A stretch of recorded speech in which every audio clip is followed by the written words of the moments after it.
po, Steffi here. Welcome back to my channel. So, ang ating tarot read for today ay single tarot read muna para sa inyong request na Alexi Brooks. Okay, so ito na po yung kanyang cards, pre-shuffled. Let's start. Okay, Alexi Brooks, first card, 5 of Swords. So, ito ang bangayan, alitan, or ano man na hindi pagkakaintindihan. Maaring nakikipagsagutan siya ngayon. May mga kaaway, may mga bullies, may mga abuso. Maaari ding may nang aabuso sa relationship. O ayan, anything na may alitan, ganun, or may bangayan. Okay? What else? Maaari ding violence. Maaring may violente na tao. Alright? Next. Or maaring torete siya sa mga nangyayari. Okay, 7 of Pentacles. Ayan. Maring may hinihintay si Alexi Brooks kung meron man siyang in-invest, nag-invest man ng capital, nag-invest man ng kaperahan sa kanyang project or ano man na business, maring hinihintay niya yung income nito or yung balik. Or, what else? Hinihintay ang ang fruit, ano ba? O, basta meron siyang hinihintay. Okay? Next card.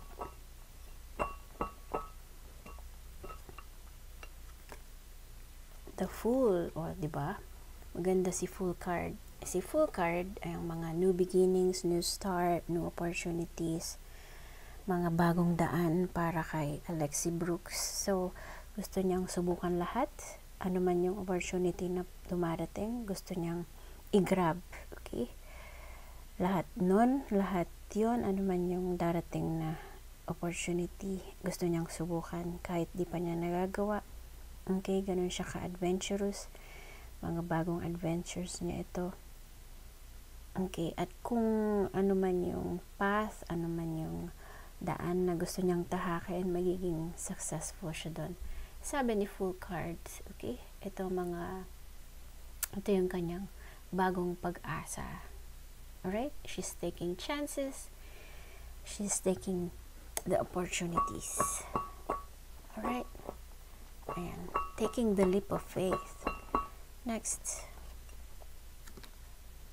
6 of Pentacles. O, ayan. Si 6 of Pentacles ay ang kung ano yung kanyang ginawa, ano man yung kanyang ibinigay, ano man yung kanyang itinulong noon, ganun naman yung kanyang natatanggap ngayon. So, kung meron siyang natulungan na tao, siya naman ngayon yung nakakatanggap ng tulong, maaring financial,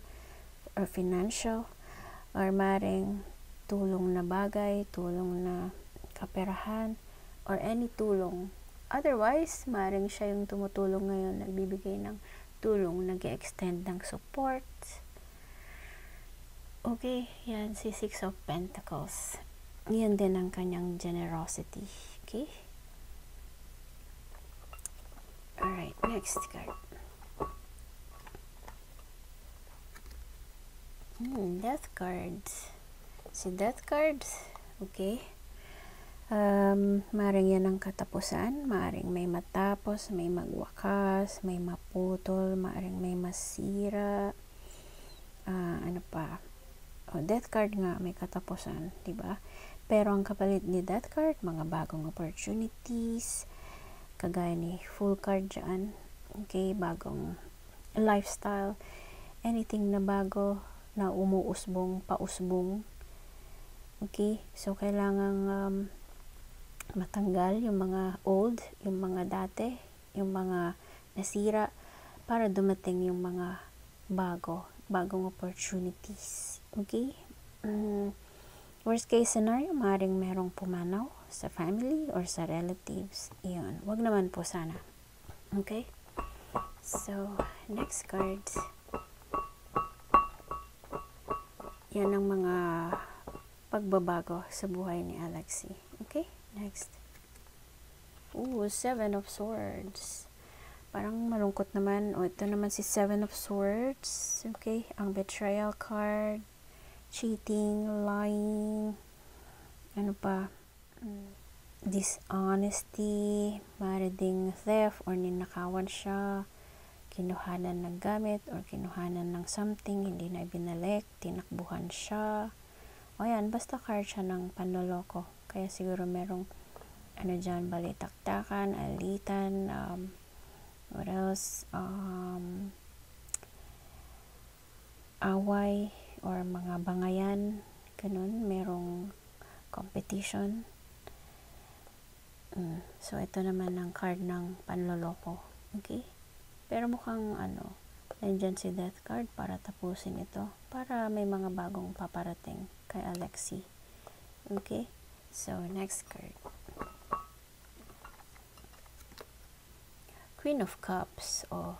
Si Queen of Cups, ito naman yung kanyang healing process. So kung meron mang nagawa sa kanya dyan na hindi mabuti, ito, mga away, ang cheating, ang betrayal card, panloloko, ito naman yung kanyang paghihilom or healing process.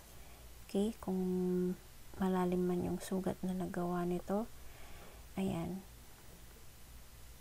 naghihilom ang kanyang sugat. Okay? Yan ang kanyang pag-nurture sa sarili.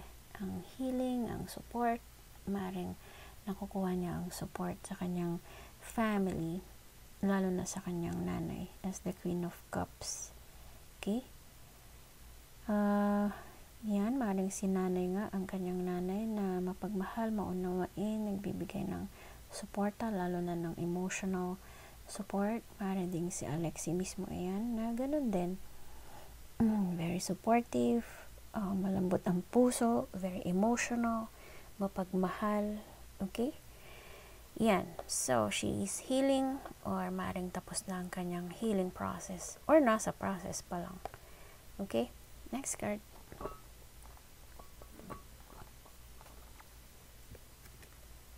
Justice. Ayan. Lumabas si Justice card. Diba? Ang saya naman.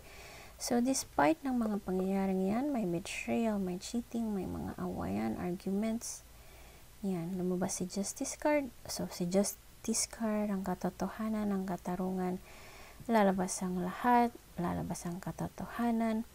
Kung ano yung deserve ni Alexi, yun ang may bibigay sa kanya.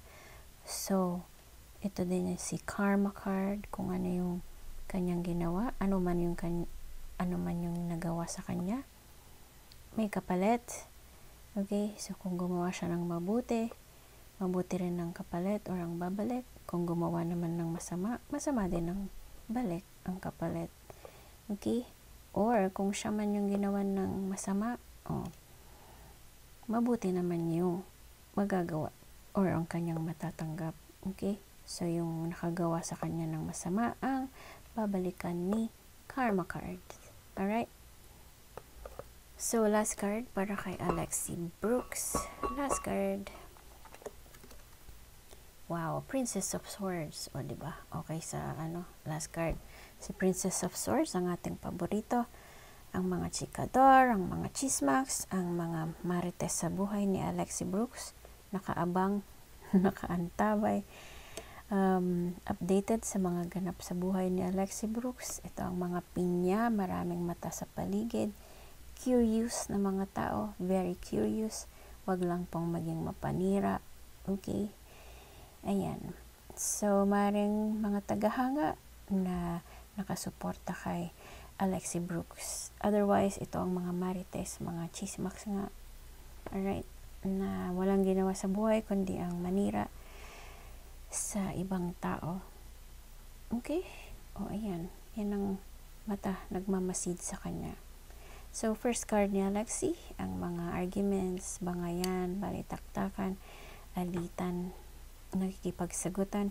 Last card, ang mga marites sa buhay niya, ang mga curious sa kanyang ganap sa buhay. Okay? Ang mga nakamasid, ang mga nag-iimbestiga kay Alexi Brooks. Okay? Ayan. Wag lang pong maging mapanira. Anyway, nandyan naman si Justice card para magbigay ng katarungan. Ano man ang mga ginagawa ng mga marites at ito, mga manloloko at ang mga nakikipag-away. Okay? So, yun po yung tarot reading ni Alexi Brooks. I hope you enjoyed and thank you so much po for watching. Again, please don't forget to like and subscribe to my channel. Abangan niyo po yung susunod nating tarot reading or click anywhere around the screen para mapanood po ang next na video. Shout out to my best ever family. Light and love to all. Bye for now.